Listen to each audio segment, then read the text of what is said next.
Y además, con la gracia del Señor, proseguimos el comentario del Catecismo de nuestra Madre la Iglesia.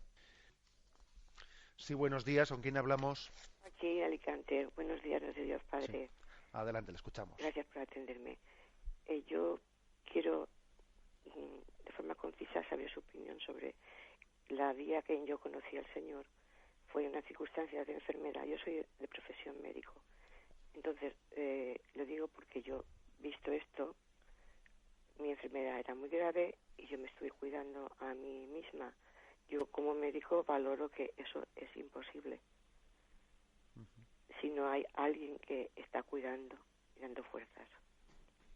De acuerdo. No soy suficiente lo que Sí, se entiende. sí, sí, sí. Bueno, yo creo que la explicación que da la oyente es una explicación, o sea, mejor el tipo de argumento que plantea el oyente es un tipo de argumento quizás más que metafísico, más que filosófico, de orden un poco más de convencimiento existencial. Es decir, yo veo que Dios me da unas fuerzas para abordar, ¿no? Pues el cuidado de una enfermedad grave que tengo o para cuidar a otros, ¿no? Para cuidar a otros. Veo que me quedo sorprendido de las fuerzas, de las energías que veo porque me conozco a mí mismo, ¿eh? Y veo que saco fuerza de la flaqueza. ¿Eh? O sea, es un poco como la experiencia interior que uno tiene del don de fortaleza.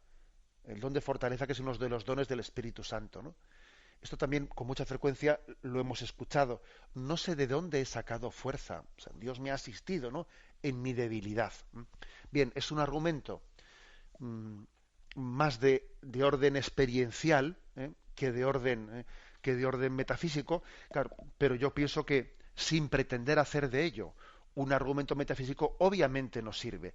Si posiblemente usted argumentase tal cosa en un debate filosófico, bien, nosotros le dirían, claro, pero usted se pensaba que esas fuerzas no las tenía, pero sí las tenía ocultas y usted no las había desarrollado. Y usted las desarrolló, pues en el momento en que se vio ante un gran reto y entonces se quedó asustada o perpleja de que hubiese tenido esa energía que antes no. Bien, filosóficamente, pues posiblemente si usted en un debate filosófico argumentase de esa manera, le iban a rebatir diciendo que no sabemos, no somos conscientes de las fuerzas naturales que tenemos. Bien, ¿eh? Pero aunque sea en un orden más existencial y no tanto filosófico, claro que también, ¿no? Pues esa especie de experiencia de la fuerza que Dios nos ha dado para afrontar retos muy grandes, pues nos sirve, claro que nos sirve, ¿eh? Sirve porque parte de la experiencia interior, ¿eh? Adelante, vamos a pasar a un siguiente oyente. Buenos días. Hola, buenos días. Sí, le escuchamos, adelante. Buenos días. Muchísimas gracias por las explicaciones que nos da siempre. Muy bien. Estoy siempre muy atento al esfuerzo que siempre muestra y intentar explicarnos a nosotros todo el tema, todos los temas de Dios. Mi pregunta, bueno, es un poco de comentario, ¿no? Siempre me preguntaba la existencia de Dios. Yo soy de Perú, vengo de una zona de los incas y tal. Entonces ahí siempre se conservaba un orden específico desde el sol, como el generador, ¿no? El generador de la vida, pero antes que el sol yo también comprendía que, claro, la existencia del sol solamente era una parte, no era el total. Comprendía que, claro, detrás de esto había algo más, porque ¿quién crea el sol? Entonces, evidentemente, me parece que ellos ahí donde se quedaron no cortos, pero sí llegaron hasta cierto límite y se dieron cuenta con reverencia y como dice, con todo lo que es una doctrina, ¿no? De donde viene. Entonces ellos se quedaron allí, donde se instaló, como diríamos, la religión católica, ¿no? Dando una explicación mucho mayor a la existencia. Ellos adoptaron eso y hicieron muy bien.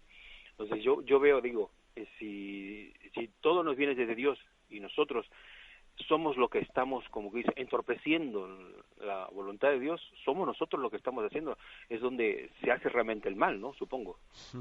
Vamos a ver, en esa cultura inca, ¿no? Pues ellos tuvieron esa intuición de decir la vida viene de Dios y la verdad es que apuntaban con puntería en el sentido de que hoy en día fijaros cómo la ciencia nos habla de que hemos comprendido que sin el sol las criaturas mueren, fijaros lo que es la fotosíntesis, cómo el sol es necesario pues para que las plantas vivan, etcétera, etcétera. Bueno, eso es obvio, ¿no? O sea, que es decir, que apuntaban bien.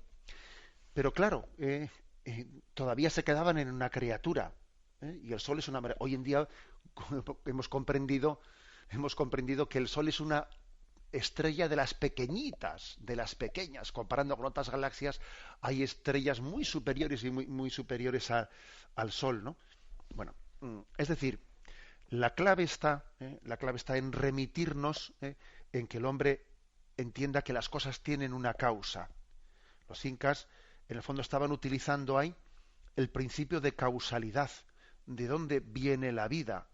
Nosotros vemos que el sol da la vida. Si no hay sol, si no hay calor, al final hay muerte. Luego, el principio de causalidad es el que es aplicado, ¿no?, en esa conclusión para llegar a pensar que la divinidad podría partir del sol. Pero después, con un tipo de pensamiento más perfecto, nosotros tenemos que concluir que también el sol es una criatura y que Dios no puede ser material, que Dios es creador de la materia, pero Él trasciende la materia. Todo lo material, en el fondo, ha tenido un comienzo. Luego, Dios no puede ser material, tiene que ser inmensa, tiene que ser infinito y espíritu puro, porque si fuese material hubiese tenido un comienzo en el tiempo.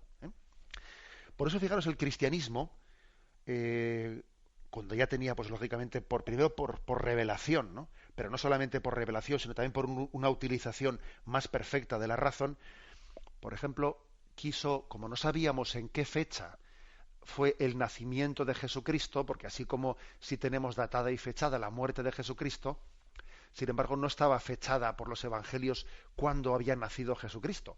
Entonces, la primera comunidad cristiana puso la celebración del nacimiento de Jesucristo el 25 de diciembre, la fecha en la que el Imperio Romano tenía una fiesta que era el nacimiento del sol.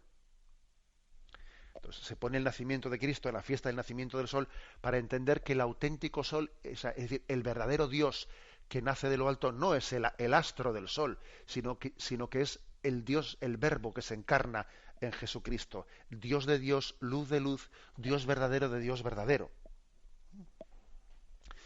Damos paso a un siguiente oyente. Buenos días. Y buenos días, monseñor. Buenos días, le escuchamos, adelante. Vamos a ver, mire, yo le he estado escuchando y la verdad es muy informativo, muy interesante y desde luego la razón no la podemos rechazar para intentar entender ese Dios, lo que yo pienso. Pero de alguna forma a mí me parece que ese Dios, si es el que ha creado todo eso, en el fondo mi razón lo que está haciendo es ponerse en juez de juzgar lo que es bueno y lo que no es bueno, lo que es verdad y lo que no es verdad. O sea que yo tengo que entender a Dios, y por la razón voy a llegar a entender a Dios. Dios me supera, es algo absolutamente inconcebible ni pensable por ningún ser humano. Otra cosa es que renunciemos a esos razonamientos y utilizar nuestra mente, pero en el fondo es nuestra mente la que quiere controlar a Dios. Eso es lo que pienso yo. Vamos a ver.